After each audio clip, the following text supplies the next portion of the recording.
I'm Mitch Bryars, and I'm doing the iPad iOS meeting today.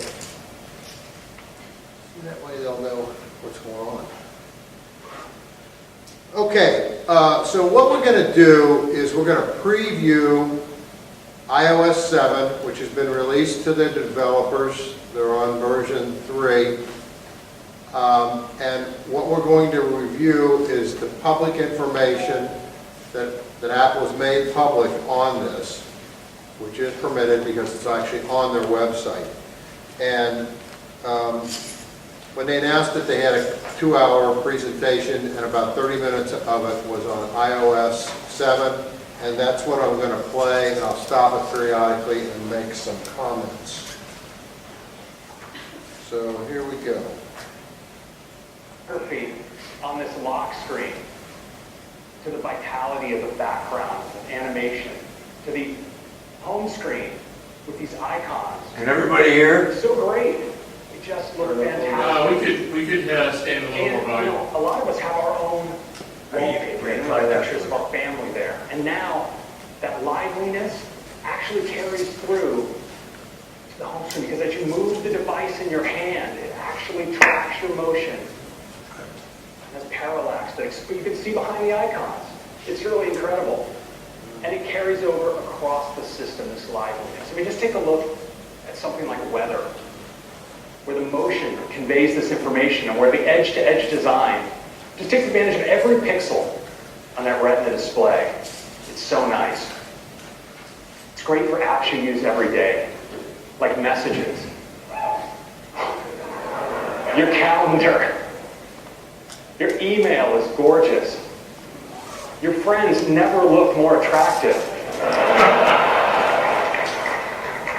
And Game Center, we just completely ran out of green felt.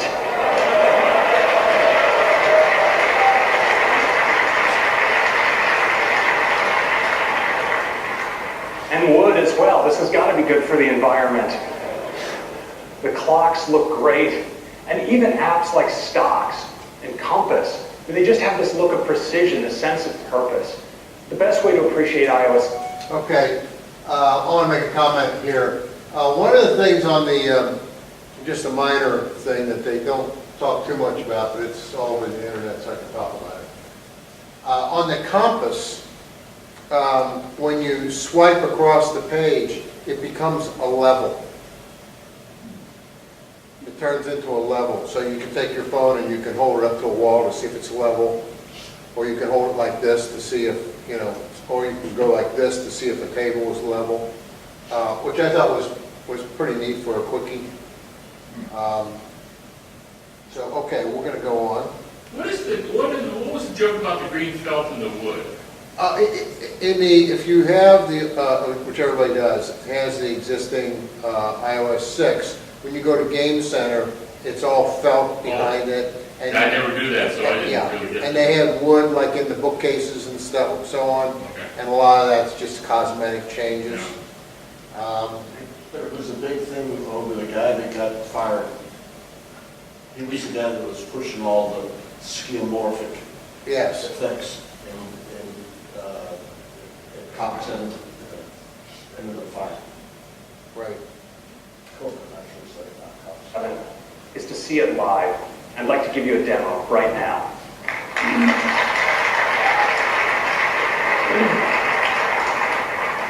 So let's take our first live look at iOS 7. Here it is. You can see how the device actually responds to the motion in my hand.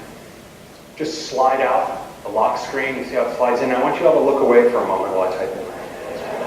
Okay, you can look again. Okay, don't tell anyone about that. Now, this is what a lot of the apps look like. And let me get out my trusty laser, and I'll point out a couple of things. So the keypad now looks more like a telephone keypad? It's got letters embedded with the numbers? No, I don't think so. But they could have. I don't think so. I don't think it does so. Okay.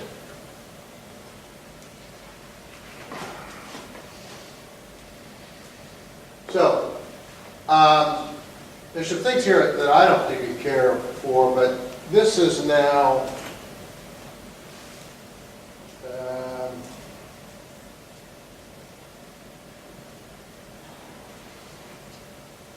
this is Safari, and to me it looks like a compass. But that's the icon for, the new icon for Safari. This is the new icon for music, and a lot of people have said, couldn't they have picked a little softer color? It's this bright red. Looks like I do. The one that's really, I think, crazy is, this is the one for settings. And what it looks like is a stove burner. I really like the wheels in that of the existing one. But that's what it looks like. The one for,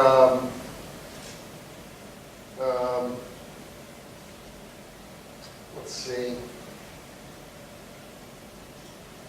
They're not showing, he's not showing the notes on here. Did you send those comments to Apple? The developer did. A lot of people have. I don't know if they'll pay him, but this is the calendar. This is now photos. Photos. This is the camera, which makes sense. It's a camera. Let's see what other one. This is their new weather app, which the new weather app is pretty good. The embedded app is pretty good this time around. Does a lot of things. And the reason I know is because I'm working with a developer copy of this in conjunction with the developer. So, those are a few things that are just sort of different that I wanted to point out, but this one sort of bugs me. The stove. Okay. All right. So here we are on the gorgeous new home screen. Let's go into weather. See on weather, it's a little cloudy today. I can actually tap here. Degrees, get more information like humidity and rain. Let's swipe through some locations. Clear in Sydney. Kind of hot in Phoenix. Here in Big Thunder Mountain, it's looking a little rough. We've got some thunder brewing. Oh yeah. Some heavy snow here in the North Pole. And tropical storm here in Gilligan's Island. I hope they got off that island. So, and it's more functional than ever. If you pinch, you get this gorgeous overview of all your cities. Even with the time, so it's a world clock as well. Let's take a look at the calendar. So clean. Swipe from day to day like this. Turn it into landscape. See your whole week at a glance. Got a big week ahead. Zoom out. Scroll easily through your months. Even go all the way out to the year. Let's take a look at messages. Notice as we scroll, we have this great sort of playful motion. The bubbles. Let's bring up the keyboard. As you slide contents of the keyboard, you see the layering and transparency. Gives you that sense of context. There's this gesture now from the left edge of the device. It's great for using the device with one hand. If I want to just go back, I can just swipe from the edge of the display, pull back like that, move in, out. So clean and natural. Let's take a look at folders. I'm going to go here into my games folder. You can have multiple pages. Store hundreds of items in folders. It's awesome. Take a look at Game Center.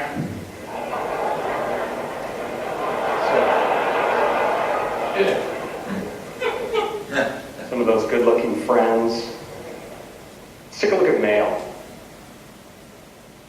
The type is just so clean. When you drill into a message, look how you get these full-screen, edge-to-edge photos. It's really great. And that gesture for moving in and out works here too, of course. It's just move between messages, just like this. It's so great. If you just slide across on any item, you can get at the trash and more options as well, right here in Mail. I have a question. Finally, let's take a look. If you open an attachment to a mail, Yep. how can you get back to the mail? You tap on the attachment, it'll say done, and you just go back, or else you might be able to swipe back. I've got one, let me look. The other thing is, that I misspoke the other day, I said that I couldn't find the,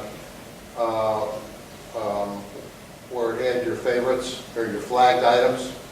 That's now a drop-down menu, and mine, the copy I had, did not have that as a separate field, but now you can set them up. And you can actually set up other things, like so you can set up a folder that has all of your sent items. So you don't, like at the top in mail, it'll have all your inboxes, and it'll have your VIPs, and then you can also, you can show your flagged items all there, but you can also show all sent items. There's a whole edit menu that comes up, and you can assign those to the home page that it wasn't quite clear when I was here last time. Let me look at that mail that I got today with an attachment. And,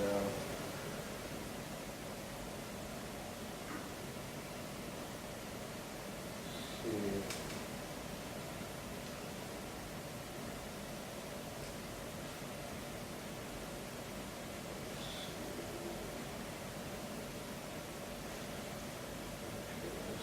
PDF attachment.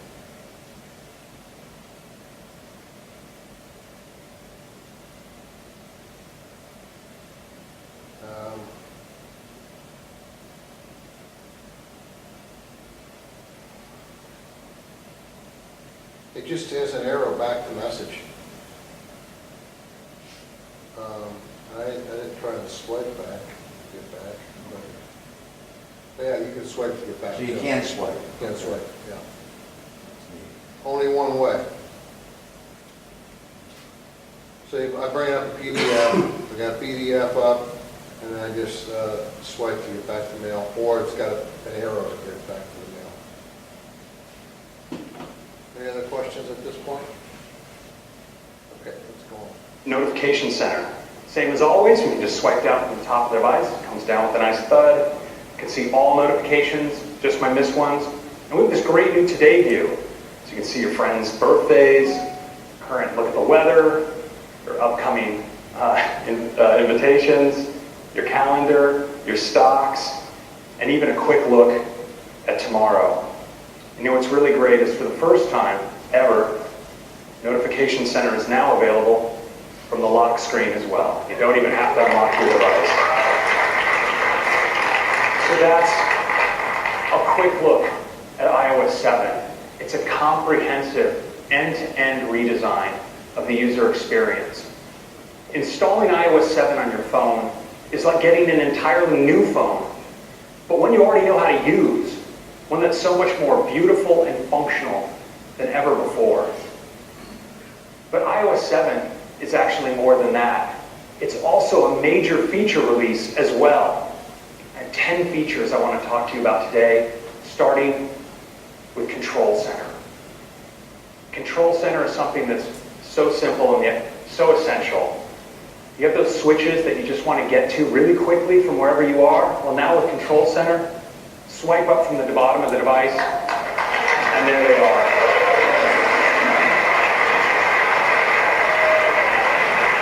Turn on airplane mode, adjust your brightness, play. Okay, this is something that I've started to use quite a bit, and I like it.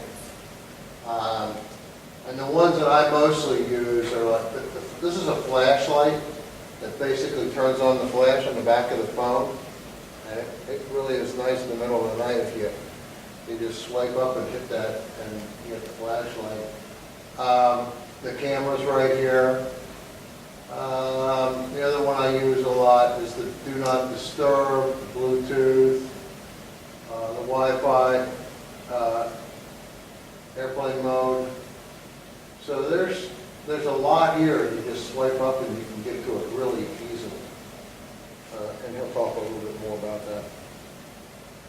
Song, even get a flashlight. And available from anywhere, including your lock screen. So if you wake up in the middle of the night and you need to find something, your flashlight's right there. and that's Control Center. Next, let's talk about multitasking. Now, iOS 7 has always been built on the industrial strength foundations of OS 10. It's had intrinsic, powerful multitasking capabilities, but we had to be careful about how we've exposed these to applications because we want to preserve great battery life. Now in iOS 4, we did add support for select kinds of applications to do multitasking, things like playing music in the background or receiving a voice over IP call while your app is in the background. Well now, in iOS 7, pleased to announce that we're going to have multitasking for all apps with great battery life.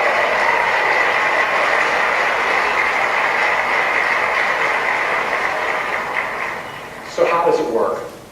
Well, imagine you have an app that you're using constantly throughout the day, a social networking app or something, and you're checking in all the time. Well, iOS 7 has noticed that pattern of use and is going to provide that app with frequent background activity to stay up to date. Let's see if another app you use, maybe that you just check in on in the morning at breakfast, maybe at night after work. Well, iOS 7 notices that too, and it's going to give that app background cycles just in time so it's up to date for when you need it. Now, in addition to this intelligent scheduling, iOS 7 does opportunistic updates. The average user wakes their device dozens of times a day, and those provide great opportunities when the system's already powered up to update apps in the background. It also adapts intelligently to network conditions. So if you have good coverage, it's a great time to fetch. And it coalesces updates across multiple applications. So once you have those radios powered up, it lets multiple applications take advantage of it for their background updates. And finally, iOS 7 responds to push notifications as a trigger to give that application time in the background. So when you follow that notification, the app will already be up to date.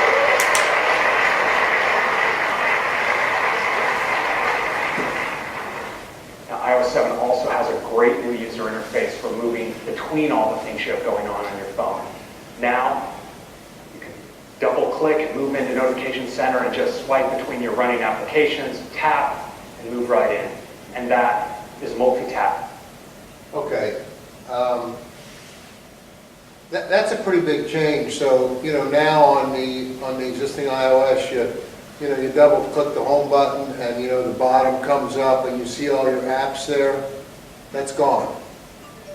The way you see all your apps is just the way he had just shown it there. Yeah, go back just a little bit. You have going on your phone. Now, you can double click. That's how you see them. And it really is quite neat. And I don't know if it'll show it, but what you do to close them now is you just literally touch that app at the top, not at the bottom, at the actual mini screen, and you just pull it up and it disappears.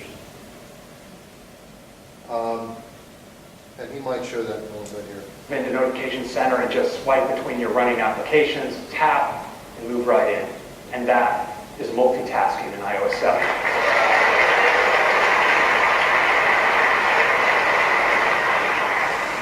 Next, let's talk about Safari. Safari is the most popular mobile browser in the world. And in iOS 7, we're making it even better. It has a great new full screen look. Really focus on your content. You pull down, tap at the top. You can now get a smart search field. From that search field, you can get one-tap access to all of your favorites, as well as do search and access URLs. And it's a great new interface for your tabs. In addition to all of this, it has parental controls and integration with the same iCloud keychain you saw earlier with Mavericks. I'd like to give you a demo of Safari now. Let's take a look. Okay. Head on in to Safari. So here we are in Safari. I'm going to just zoom in on this page. I want you to watch as I scroll. All the controls just recede, and now you have that full screen for your content. We've really improved the way you navigate now in Safari. I'm just going to tap in here to a link, to a detailed story. We can even zoom in, of course, on this page. That same gesture you saw earlier for going back, well, of course, that works in Safari as well. So I just swipe in from the edge of the display, and I can navigate back and forth through my browser history, just like that. It's such a fantastic way to browse. Next, let's look at that unified search field. I'm just going to tap up here at the top. You see how I have one-tap access to all my favorites. It's really convenient, but I'm going to type in this case. So I'll type DIS. And you notice I have a top URL hit, as well as Google search suggestions as well, available all right here. We've really improved bookmarking as well. I use this bookmark control down at the bottom. I see my bookmark folders, all my bookmarks. We also have shared links, so you can see stories posted by people you follow on Twitter, and my reading list. And now, just like you saw in Maverick, on iOS you can scroll continuously from article to article without coming back to the list. It's really awesome. Next, let's take a look at tabs. I'm going to click here at the bottom, into tabs. Unbelievable. And you're no longer limited to just 8.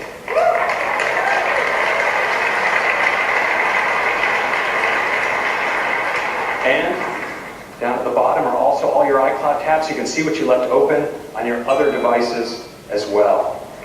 And tabs, they're really nice to use. You can just tap, sweep into a tab, back out, back in, back out. It's just fantastic. If you want to reorder your tabs, just tap and hold.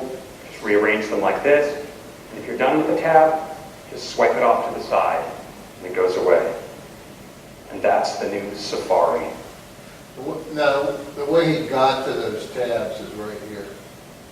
You just hit that button and now all those tabs come up. And then I found this to be really a nice feature. And particularly the fact that I don't use the Safari a lot on the iPhone, because I've got it on the iPad and can read it better, but this does make it a lot nicer. Any questions on that?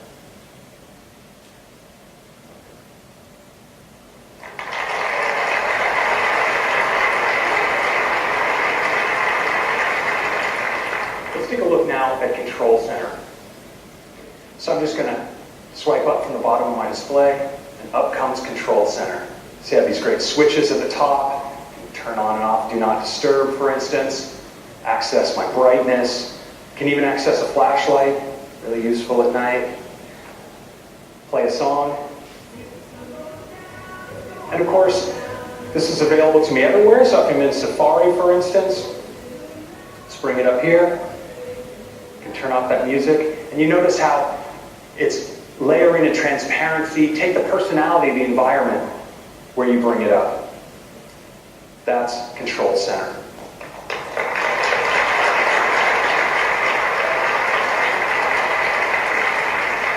Next up, multitasking, which is a great way to get across all the things you're doing on your device. So if I just double click here on my home button, jump into multitasking, I can just swipe across everything I have running. Want to move into one, messages, double tap, back out, move into mail, back out, just like this. It's really, really nice. That's multitasking in iOS 7. Thank you.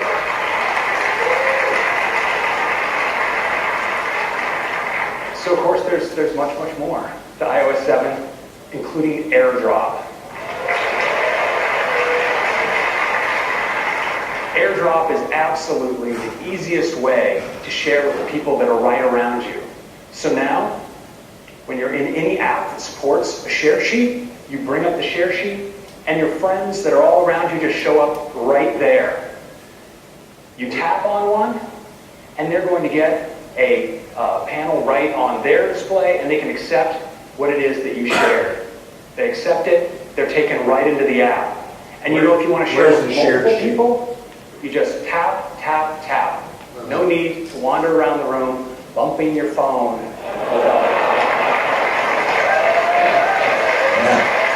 Where's what? Share sheet. We go back. We're sticking it now, but Just like this. It's really, really nice. That's multitasking in iOS 7. Thank you.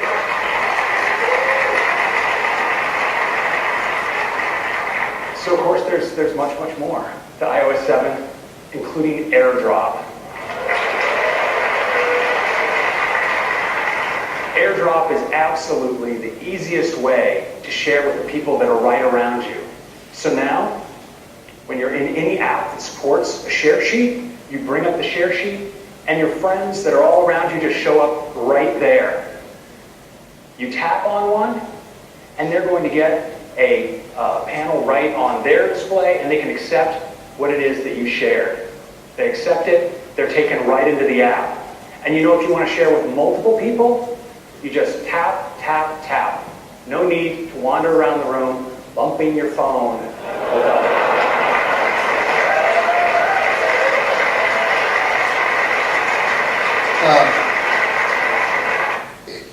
It's at the bottom. If you have one, it's usually at the bottom of the application. Okay. I just So in Safari, can you share something with, there in Safari, at the bottom of the screen, right in the middle, there's a little square with an arrow up. okay, And when you hit that arrow up, if it's eligible to be shared, AirDrop comes up, AirPlay? and I don't know if you can see this, but there it is. Okay.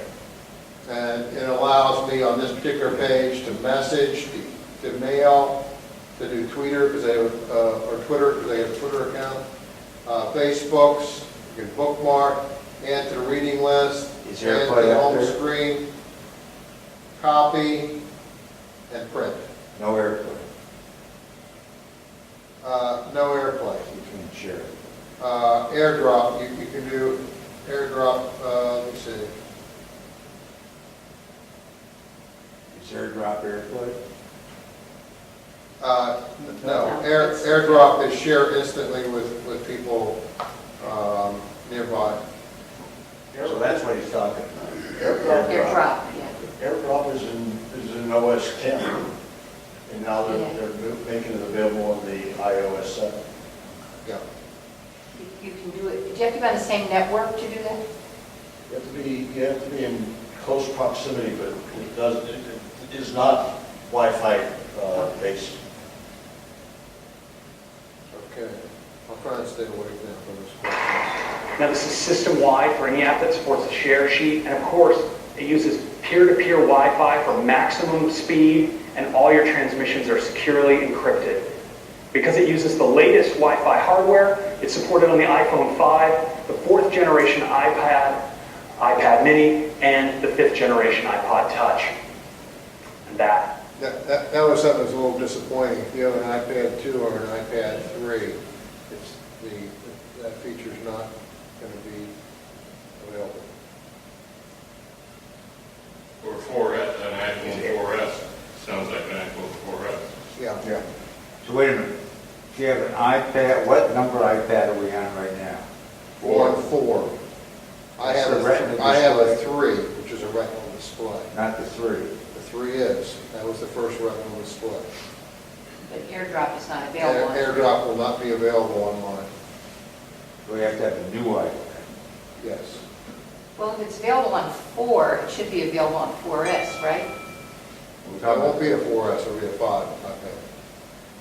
No, I'm talking about the phone. Oh, the phone. Yeah, the phone, I think it's available on 4. Let's go back and see what you said I again. thought he said iPhone 5.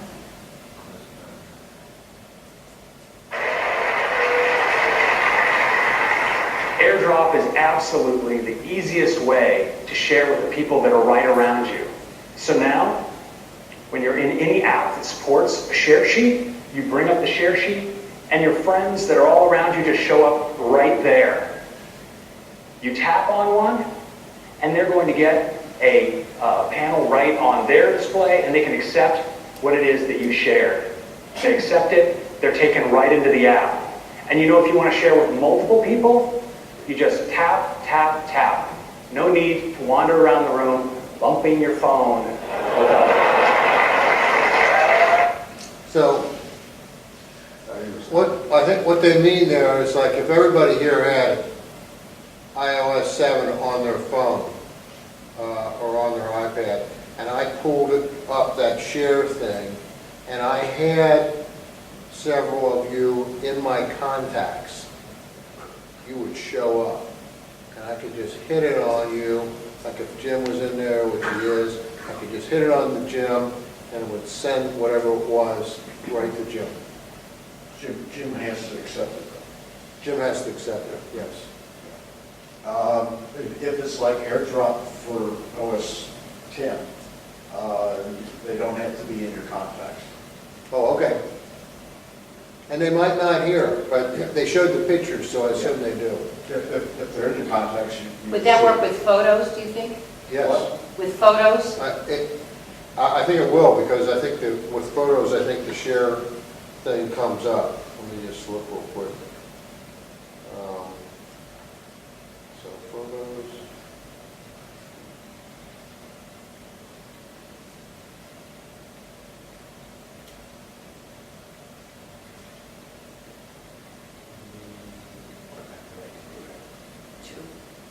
Well, that was the first thing Samsung showed when they did it, which was with photos, so. I think it will do it with I'm photos. assuming Apple would do the same thing. We're on four now. And I'll take a quick break here. We had a latecomer come in, which is actually my business partner, Lupe, in the back. Who's watching the office? The secretary, right now the secretary is. But Lupe wants to become a member, so Don, if you have a membership sheet. I'll pick them out there. Okay, and then I know she's interested in the courses, so could you go through the procedure on once she's signed up, what she needs to do the Lindy courses? What courses? Linda. Oh, Linda? The Linda. She'll be notified from Linda. As soon as I see her signed up, Jerry sends me something, and then You email her and she joins? yeah. And She'll then- get a note from, she'll get a thing to sign up from Linda. Okay, and then she'll email you to see what times are available? She'll tell me what time she wants. Yeah, great. Okay, No problem. great. So when did we determine? Oh, it's coming up now. Oh, it's coming up now? Yeah. Okay. What's that? What we can use it. Okay. Now, this is system-wide for any app that supports a share sheet, and of course, it uses peer-to-peer Wi-Fi for maximum speed, and all your transmissions are securely encrypted. Because it uses the latest Wi-Fi hardware, it's supported on the iPhone 5, the 4th generation iPad, iPad mini, and the 5th generation iPod Touch. So no 4 phones No. at all? Oh, it leaves me out. Get a new phone. I'm gonna have to get a new iPad. So Apple will do some business.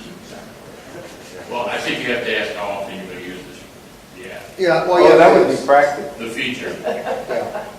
You're a big photo guy, George, so you might use it. Then all of his friends would have to have. That's right. So you're going to be gifting all your friends with the iPhone 6s. And children. All right. And everybody in the group. Next, let's talk about the camera. So now, your camera in iOS 7 is 4 cameras in one. You can just swipe from your video camera to your photo camera, to your square cropped camera, to your pano camera. And when you're taking stills, you now have access to live photo filters, from some gorgeous black and whites to some classic color filters as well. So with your great new camera, we want to give you a great new way to manage your photos, and it's the new Photos app. You know, for So what is that over there? What about that? Okay, that's the icon. No, but, I mean, can you use it on your, is it the same scenario as? No, you'll be able to use that on everything. Okay. Yeah. It was just the AirDrop that they were talking Yeah, about. just the AirDrop was the one that was not backward compatible to all versions. But those 4, he went over that pretty quick, the 4 things, the movie, the regular picture, the square picture, and then the panoramic. And he showed them at the bottom, and you can go from one to the other at the bottom, but you can also swipe anywhere on the screen. So if you're on photos, you just swipe, this way, and you're down on movies. And the other big improvement in the photo area that was not in iOS 6 is you can now zoom in and out as you are taking movies. It used to be just, you couldn't Right. zoom at all. Right. Now you can zoom in and out as you're shooting the shot, which is a big Digital- improvement. I'm asking, it's a digital zoom, not an optic. Right, Okay. yeah. But it's pretty nice. I don't know if I'll show that or not, I don't remember. Many users, this is what their photo organization looks like. An endless, unorganized stream of their camera roll. We've all been there. But you know, it doesn't have to be this way. There's great information in those photos. iOS knows where you took the photos and when you took them, and that provides inherent structure that we can use to organize those photos. And now, in Photos in iOS 7, we do. We organize them into moments. I'd like to give you a demo of that right now. And this is really slick. I've used this, it's really slick. Just click on OK. So let's take a look now at the Photos app. So here you see some photos that were taken in San Francisco, and you see nothing was done to organize these photos explicitly, and yet they have these labels like the Palace of Fine Arts, Baker Beach, Lombard Street. Provides this natural organization for appreciating the photos. You can go up to more trips and more time in San Francisco, Golden Gate, San Francisco Fisherman's Wharf. But then you see we have home. We have photos taken at home and photos taken at the elementary school and around that area. And now if you want to zoom back out to get a more of a bird's eye view of your collection, we draw these moments intelligently together into collections. So see here how that multiple day trip around San Francisco is collected. Sorry about that, got a little excited there. Into, it's a very exciting interface, into a multi-day trip in San Francisco. And that time at home and around the school, well, that's one moment, and that's one collection as well. It's a really great way to browse your photos. You can even go all the way out to the year level. Look across your whole photo collection.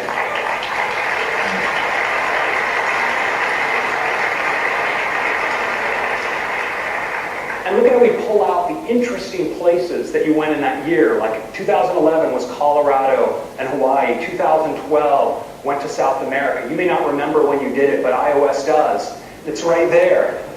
And, you know, with this Retina display, you can even kind of make out patterns of photos and when different occasions are. And of course, we found like we had the urge that we wanted to just tap in right from here. And so now, in fact, you can.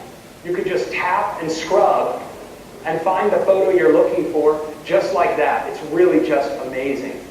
So I can just pick a photo here, whichever one I want. It's kind of cute. And now we can edit it because we have photo filters. So I can go into the filters here. I can try different color effects.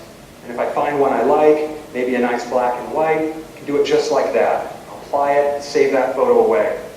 We also have great new ways to share your photos in the Photos app. So let's bring up sharing. We have AirDrop right here. If any of you were running iOS 7, I see you. It looks like it didn't leak, so that's good. You're not in there right now. But you have AirDrop. You have access to other photos. You can share them from right here, which is really handy. Great photo sharing option is iCloud photo sharing. I'm going to tap on that now. Let's go into iCloud photo sharing. And from here, I can select the photo streams that I want to share to. So I'm on family photos now, but I'm going to drill in, and I can see other photo streams I've set up. And now other people can share into my photo stream as well. So these are shared photo streams. So, from what I can determine, this is going to be like the old Mobile Me, where you could put a gallery out there and people could update to that gallery and add their photos to it, and they could download and so on. And I know that's been something that everybody's wanted since they took it away. Isn't that what your interpretation is? Right, sense it, yeah. Yeah. The only thing I've noticed, and I haven't read about it, maybe you have, is that grouping really works well. I mean, it went into my photo library and just did everything for several years. And it grouped them into events, and it would have St. Anne's Church or wherever we were, and it would have the photos right there. But it didn't transfer those subtitles over into events in my iTunes or iPhoto library. Now, that might be coming, I don't know, have you read anything about that? And I haven't heard anything. Okay, have you, No. George? No? Anybody heard it's not? No. I would think that that would be a natural thing if you want those, that you'll be able to do that. There's an expectation that iPhotos are going to get a major update as part of this fall's rollout. Right. Okay. Yeah. Sorry, sharing, I didn't notice an email thing. I saw Facebook, Twitter. There is an email. Let me go I back. couldn't tell what the leftmost choice was out of the four. Yeah, hold on a minute. What's the leftmost one? Email. Email Oh, right here. okay. That's Thanks. email. Yeah. AirDrop right here, if any of you are running iOS 7, I see you, it looks like it didn't leak, so that's good, you're not in there right now. But you have AirDrop, you have access to other photos, you can share them from right here, which is really handy. Great photo sharing option is iCloud photo sharing. I'm going to tap on that now. It's going to iCloud photo sharing. And from here, I can select the photo streams that I want to share to. So I'm on family photos now, but I'm going to drill in, and I can see other photo streams I've set up. And now other people can share into my photo stream as well. So these are shared photo streams.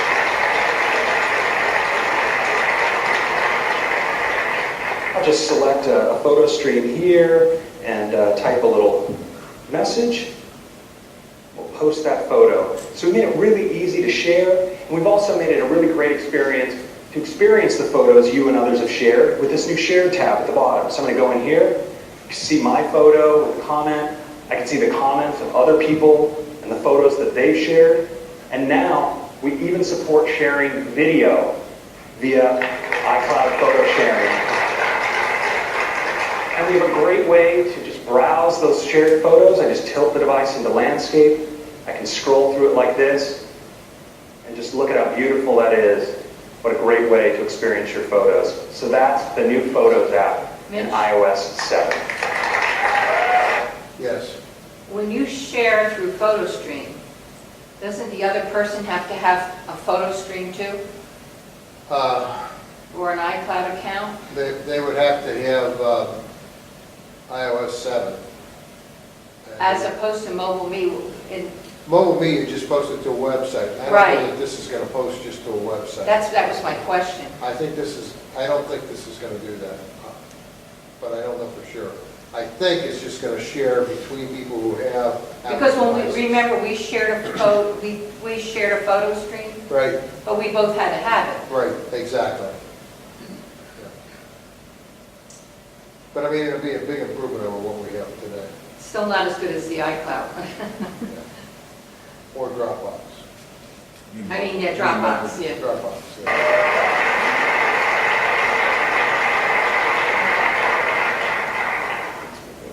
So integration with internet services is a huge part of the experience of iOS, and never more so than in iOS 7.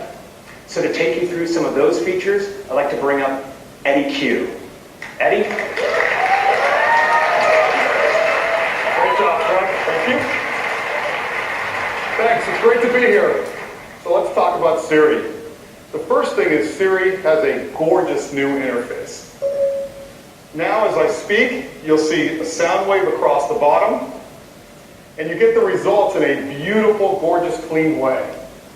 But Siri has always been a lot about the voice of Siri, and we've got an all-new voice. Hi, Eddie. What can I do for you? And you can also choose a male voice. Hi, Eddie. What can I do for you? And we've got high quality, thank you. We've also got high quality female and male voices for French,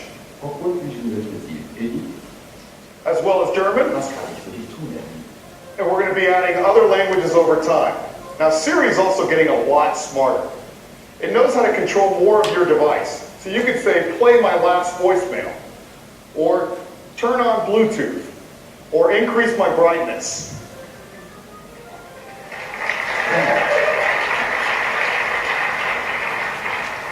And it can answer a lot more questions. because we've integrated some new services, like Twitter, so you can see what people are saying or what's happening. We've integrated the world's largest encyclopedia in Wikipedia, and we've even integrated web search results for Bing right inside of Siri. And it's great for photos too. And that's some of the new features of Siri in iOS 7. Now Siri is also a big part of our next feature. iOS in the car.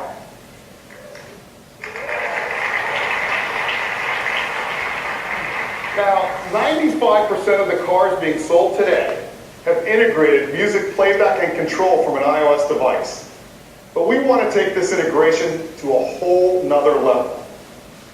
What if you could get iOS on the screen that is built into your car so that you can make phone calls, play music, go to maps, get your iMessages right on the screen in your car, or eyes-free using Siri? So now, when you make a phone call, it's going to look something like this. Call John Appleseed. Or play Get Lucky. Or go to Maps. Get directions. Or even get your iMessages read to you, and you can dictate a response, all eyes free.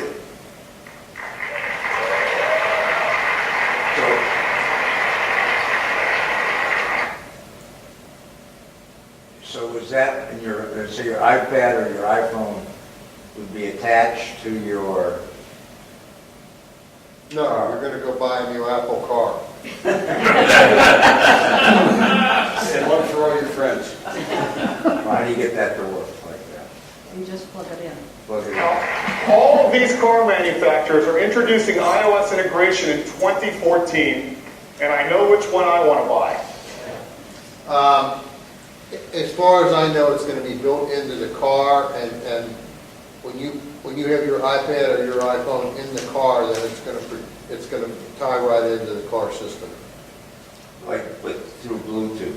through Bluetooth. Yes, that's my understanding of it. There are some noticeable car dealers that have chosen not to participate at this time.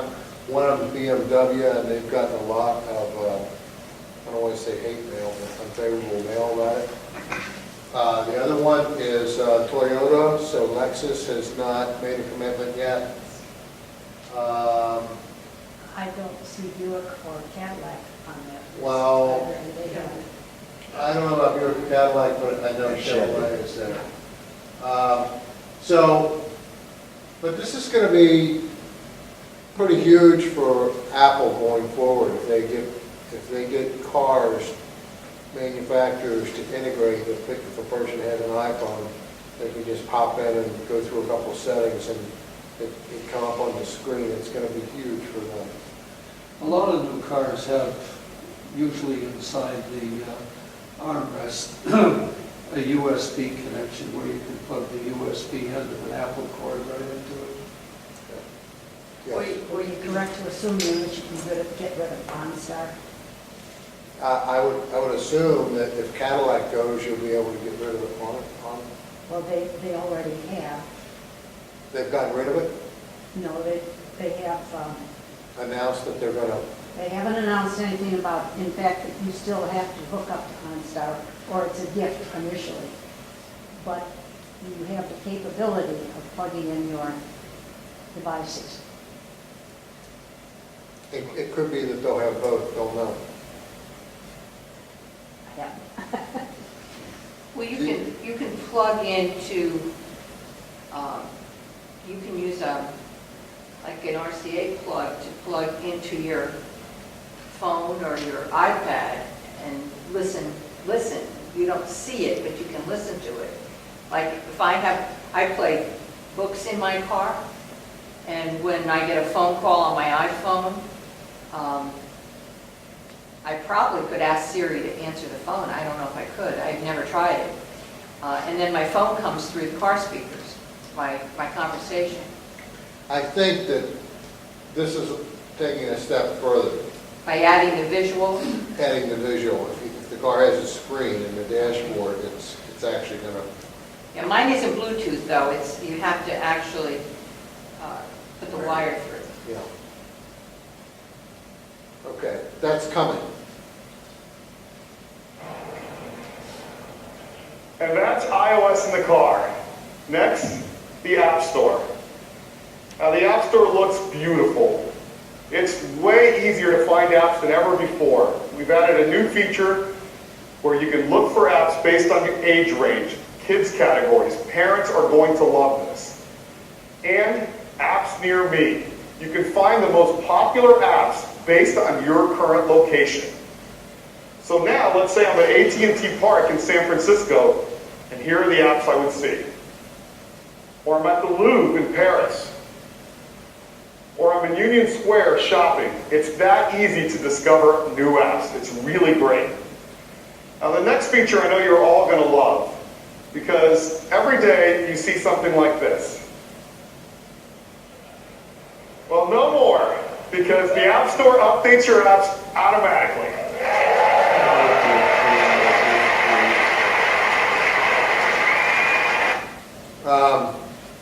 That works pretty good. Now, I understood, I read something that you were going to be able to override that if you didn't want them updated automatically, you could choose not to. I know there's some people in here that like to wait a while. But I have not found that on the developer's copy yet, but I did read about it. Did anybody else read about that at all? But So I yours never, are just updating as they come through. I never see numbers on mine. They're updated automatically. What, go ahead. Yeah. Mitch, with iOS 7, when you delete an app, can you really get rid of it? No, it's the same as right now. You can delete it from the phone, you can delete it from your iPad, you can hook it up to the computer and delete it from the computer, but if you go to re-download it, it'll say you already have this because they keep a record of it up in the sky. But it's So basically. if you sync, you're going to get it back again. No, No. you won't get it back if you sync. You only get it back if you download it. Download it a second time. Yeah, download it a second time. And the only way you'd have to go to your purchases in order to get it back, correct? Yeah. Yeah. Actually, if you went and tried to download it, it would say you've already bought this. It would download it. Right. Yes, Don? The thing that you read about the updating, is it going to be global, either yes or no? It would be nice if it was selective. like the ones I don't you- know. It was a little blurb that I read somewhere, and it was just like one of these comments, don't worry if you're one of these people that doesn't want to do updates automatically, there's going to be a workaround. And that's literally all I read. Whether there's going to be or not, I would think that there would be, because there are people that want to just keep old versions forever. Yes. Help me with this. Give me a reason why you wouldn't want the automatic update. The only reason would be, like let's say you're using a pretty sophisticated app like 1Password, okay, and it automatically updates, and you find out that the new version has some bugs in it, and it's not working properly, and it takes them a week or two to get the bugs out of it. So a lot of people on some of those sophisticated apps will want to wait and read some feedback before they hit the button. Now, I'm not one of those people. I always just hit the button, and I've never had a big issue. I've had a couple, I can't even tell you what apps they were that crashed on me, but they came out pretty quick with an update to correct that. Yeah, I mean, every once in a while you get an update notice that there's an update. For me personally, it's of no consequence, you know. Right. Fixes some bugs in the Spanish version. Well, I don't need that. Some people would. Well, for example, the Wall Street Journal app on the iPhone. Yeah, Now, if I had still had the old one, I could use the old version and get the U.S. edition.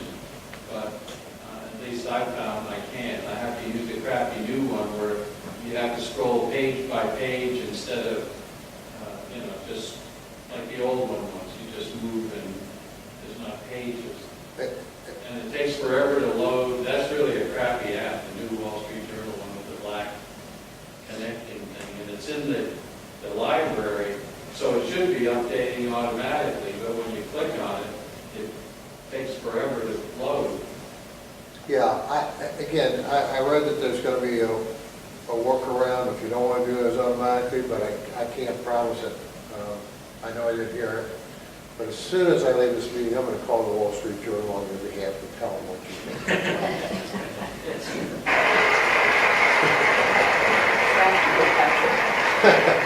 Next, let's talk about music. The music app in iOS 7 is beyond a doubt the best music player we have ever done. The first thing you'll notice is we provide you with beautiful artist images right in your library. You just tap an artist and you see the songs, but it's not just the songs on your device. You see all of your purchased music from iCloud right in your library. And if you want to hear one of the songs, you just tap and you get our beautiful now playing screen. But it's not just your purchased music. In the video apps, you get all of your movies and TV shows right from iCloud, right in your library. It's really, really great.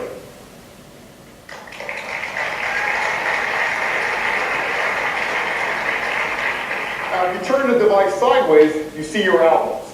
You can just swipe to see more, and once you see one you like, you tap, and it zooms right in. Now, the music app is the best way to listen to your music. But today, we're introducing an amazing way to discover new music, and we call it iTunes Radio.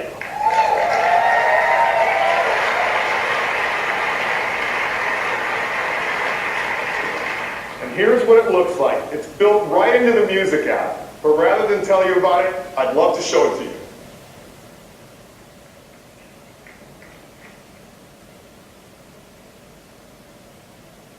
And we'll launch the music app. And the first thing you'll notice is we've got a set of featured stations that our programming team have created. So you can see the songs that are trending on Twitter right now, or even the songs that you guys are all going to hear this week at WWDC. But I feel like summer songs. So you just tap.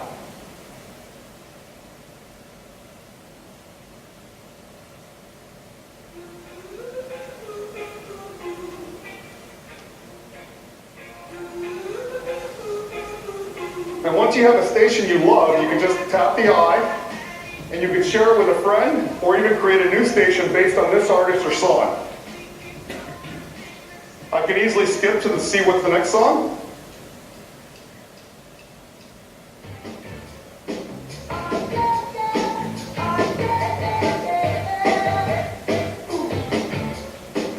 I'll go back to stations, but it's not just the featured stations that we provide. You can create your own stations. Here are some that I previously created. But I feel like doing something new. Now, our music team is providing you with hundreds of stations based on alternative, country, classic rock, but I feel like doing something a little more specific.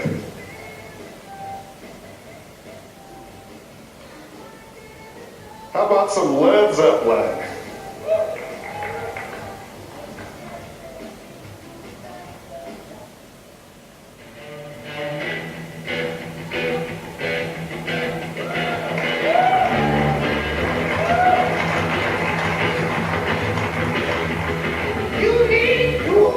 Starts off with a great Led Zeppelin song.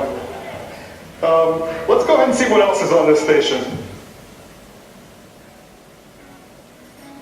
And a great thing is I can always modify the station. I can just tap the star, and I can say play more songs like this, or never play this song, or add it to my wish list. Now I like this, so let's play some more songs like this. Now another great feature of iTunes Radio is it keeps track of all of the songs that you're listening to across all the stations, all your devices, and you can get to them by just tapping history. You can see them all here, you can preview and buy right from there, and that's iTunes Radio. I haven't played with that very much, but my big question is when it shows that here's all the songs you like and here's what it costs when you buy it from the iTunes store, they weren't clear if it's going to show this is already in your library. Because I have a lot of songs that I've loaded in my library from my own CDs that are in in the cloud, they're matched, and it's unclear as to whether they're going to say, oh, here it is, you can buy it, and here I already have it. That was sort of unclear to me. The other thing I'm not clear on is he created apparently his own radio station called Led Zeppelin. Yes. The next time he gets that, does a whole lot of love come up, or does different Led Zeppelin too come up? Different ones would come up. I think it would sort of works like Pandora. Okay. Yeah.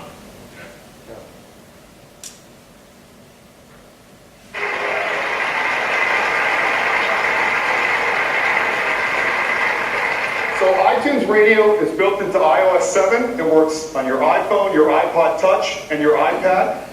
It's also built into iTunes on your Mac and PC, and even in your living room, built into Apple TV.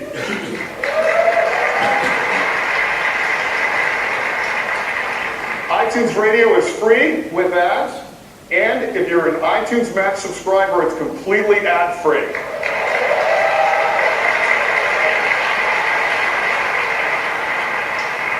We're starting in the US, and we'll be adding other countries over time, and that's the new music app on iOS 7. It is the best music player we have ever done. Thank you.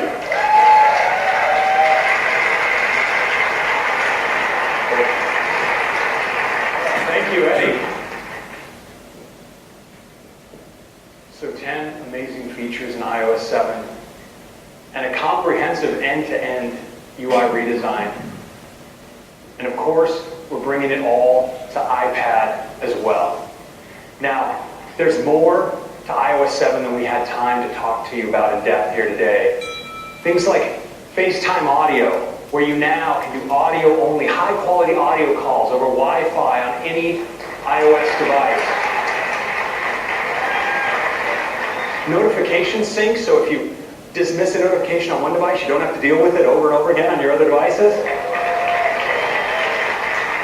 Great feature for our users in China with integration of the popular microblogging website 10 Weibo. And for those of you who have people who just won't let go, phone, FaceTime, and message blocking. This is really neat. I'm sort of waiting for this one. And he just mentioned it. But what happens is if you get a call and it's a solicitor and an unrecognized number comes up and then you just hit on it. You just hit on more information, and right at the bottom you can hit block call and it won't come anymore. Yeah. Or if you've got a person, like sometimes somebody will be calling you. I've had this happen, I'm sure everybody has, where they're calling your number and it's a fax machine and they're calling you 50 times in one day because they think it's a fax machine somewhere. Well, you could just hit that and block it. Or if you've got a contact and it's somebody that you don't want to hear from anymore, you can just hit on that contact, and right at the bottom of the contact, you just hit block. I actually tried this out with my partner, and it worked really well. The only thing that we noticed was that when I blocked her from calling me, which was a good thing, she got my voicemail. She left a message, but I never got a voicemail message from her. So I don't know, I sort of didn't like that. I don't know if that's the way it's going to work and the person thinks they left a message for you, or if when they come out with the final that they'll be talking with the phone providers and it'll get that they'll get a message that it's been blocked, or it'll just keep on ringing endlessly, or I don't know. But it does work, yes. Is it synced across phones? Yes, syncs across devices. As long as you have the same ID and so on. Okay, we're almost done with this. Also, for our enterprise customers, per app VPN. Now, there's, a couple enterprise people in the audience, all right. So, in addition to all this, there's one feature I want to talk about in a little bit more detail, which is activation lock. So, hundreds of millions of us use Find My iPhone to find our phone when it's just lost in the couch or maybe left at Starbucks, but also when it's been stolen. And now, with activation lock, if a thief tries to turn off Find My iPhone, or if they even wipe the device entirely, they will not be able to reactivate it because they don't know your iCloud username and password.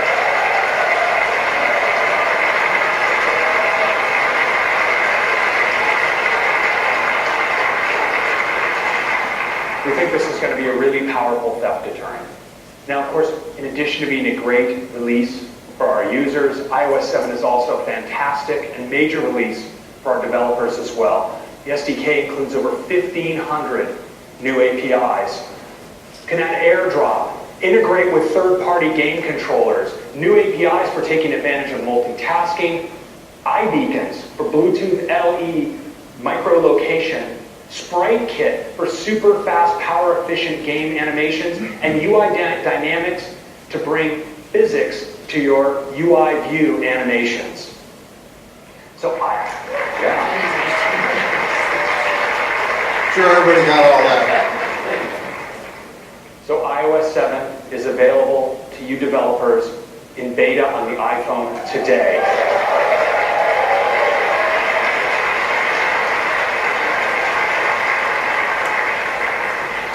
We'll have betas for iPad coming up in the coming weeks, and for everyone else, a final release coming this fall.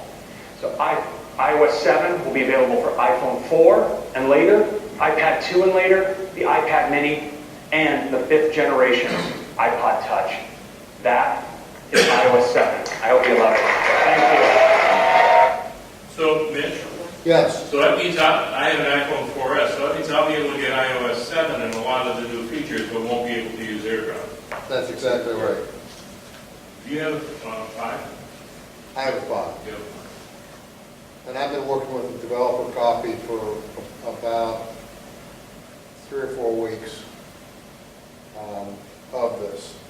And I've been pretty impressed. Now, my first impression is that this is going to take a minute to get used to.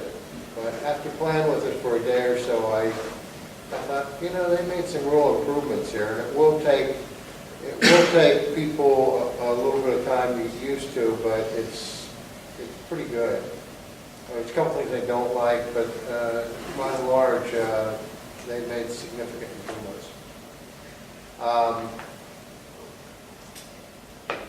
So yeah, I'm looking forward to seeing the final version when it comes out, and they release more things all the time.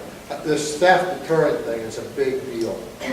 That'll make stealing an iPhone, the only thing that they'll be able to use a stolen iPhone for is parts. They will not be able to take these iPhones, and that's the most stolen item, I think, in New York City and San Francisco. What is it that you won't be able to do with the 4S? The 4S and the iPad 3 and below, you won't be able to do the AirDrop share. Now, we've got a couple more minutes, so I want to show one more thing that I found pretty interesting. I have this, I think this was an app that I bought. I think it cost $3 or $4. I don't think it's free. It's called Instacast, and you can subscribe then to podcasts, and I subscribe to quite a few. There's 20 I haven't viewed that I probably won't, because most of these are hour or 2-hour podcasts. Why aren't you turning them off so you don't get them? I could. Sometimes I'll go through and I'll look at this one, and these are all like an hour and a half, and I'll go through the subject matter, and I'll see one that I like, and then I'll decide that I'm going to go ahead and play around with it. Like here's one that I probably won't look at this one, iOS 7 for iPad, the Dig Reader, and those two areas are of interest to me, so I'll probably look at that one. But there's one here that it also does the keynotes. You can subscribe to the keynotes, so they're all on there. Going way back. They come up with these short, and these are like 1 minute. You can see 1 minute, 1 minute. And it's usually on business stuff on how to do business stuff with your iPad or iPhone. But the one I really like is this i5 for the iPhone, and this Sarah Lane does these. And the thing I like about it is they're all 8 to 10 minutes. So she does one a week, 8 to 10 minutes. She covers 5 iPhone apps or apps and hints. And the last one had a pretty neat one that somebody phoned into her that I just wanted to play.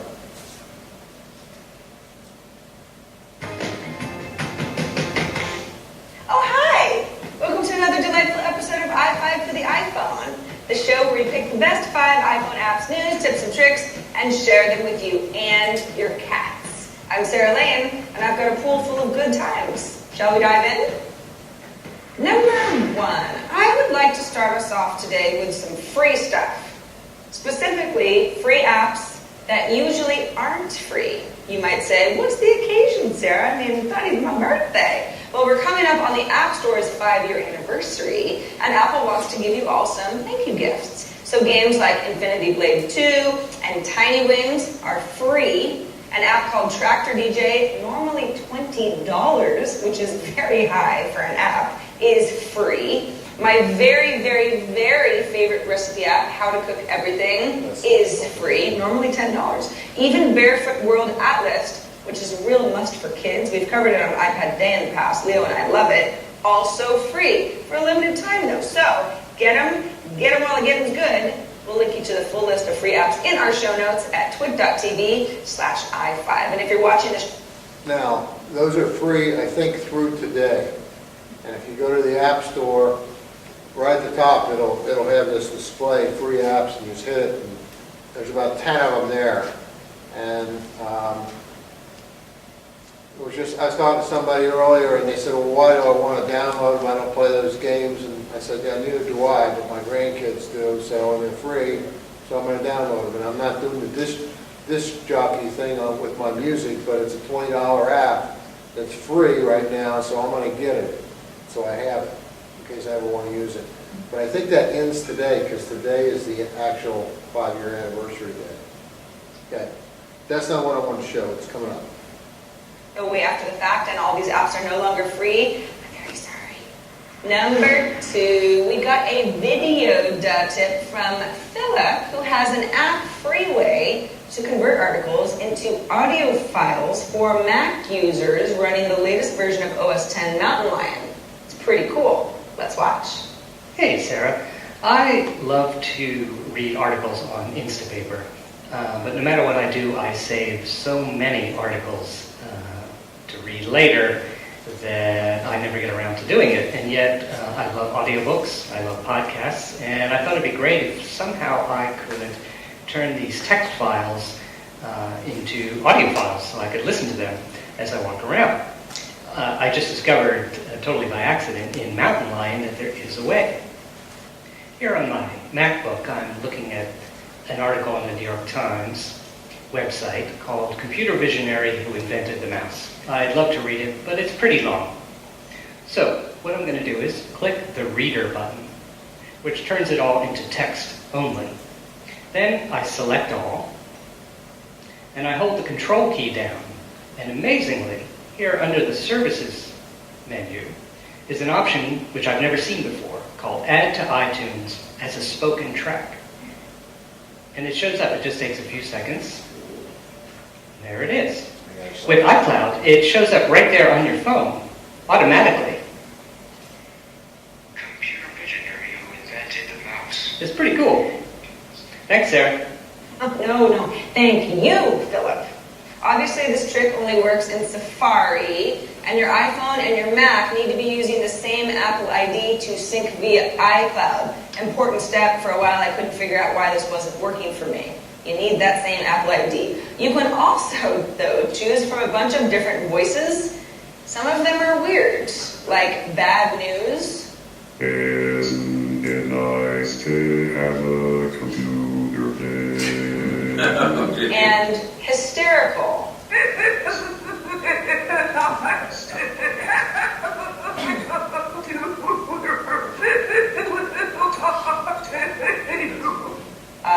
Okay, Number 3, while we're speaking of audio, how about a look? Okay, Mitch, what's this podcast called? it's called, let me go back out here. It's called i5 for the iPhone with Sarah Lane. She does one every Monday.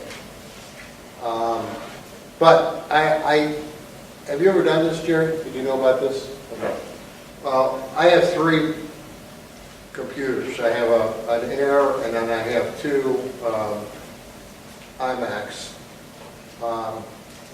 So I tried this, and on the Air, it worked really well. I did exactly what the video showed to do. I went down to the services area from the menu, and sure enough, it said, once I highlighted the text, it said convert to a file that will be read for you on iTunes. I did it. It was there and everything. Well, I went to my other 2 computers, and when I did that service area, it wasn't an option. So I started doing a little research and found out that I started comparing, what do I have turned on in preferences on one versus the other. And there is a preference setting for that has to be turned on. The best way to turn it on is to go to settings is to actually go to preferences and go to the keyboard. And when you go to the keyboard, you go down to, I think it's one of the areas, you'll see it listed, and you check it off there, and it puts it on your machine. But I thought it was pretty neat. I don't know. So are you downloading this on your phone or on your computer? I actually did it on my computer. Okay. And and they show it on Safari, but you can highlight any text and do it. You can make the conversion. And the preferences with Safari preferences? Yes. Yes, Safari preferences Or the computer system preferences, and then the keyboard. Yeah. So, fact is that, let me turn this thing off.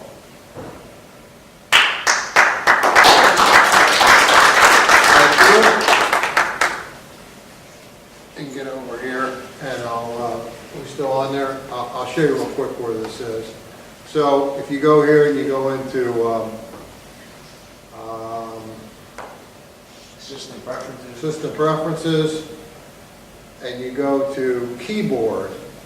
There's a couple ways to do it, but this is one way. It's easy. You go to Keyboard, and you go to Keyboard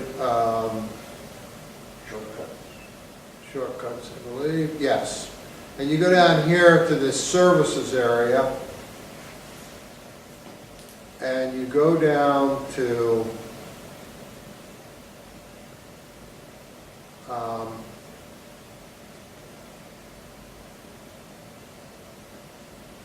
text. You go down to, and you've got it checked off. You go down to text, this text area, and you make sure that this is checked off. Add to iTunes as a spoken track. And for some reason, that was already on my laptop, but it was not on my iMacs. Services are very powerful, and as Mitch found out, you don't always get them in all applications. You need to work in here, and sometimes you need to go to third parties and bring in services. But it's a very beneficial feature. I use it quite a bit. Will it do it in mail? You know? I don't know. I don't know.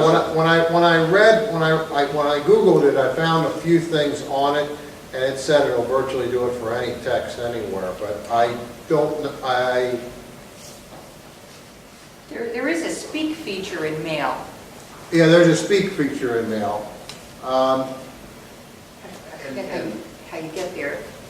I'm not sure, you'll have to play with it. Okay. But I know it does it for the articles, and I thought, oh, this is really great, but then when I thought about it, I don't know how many articles I'll do that I want to put out there. It puts them right out on your playlist. And so they're, they're right here on my playlist, and it doesn't title them though. So if you put out 10 of them, it just says tracks, and then you gotta sort of retitle them if you want the name. How do you know that?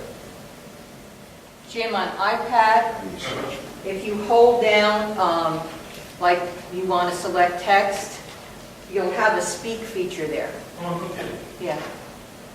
Sometimes half the battle is just knowing that the thing exists. Yeah. Yeah, I saw it today. That's what's usually included.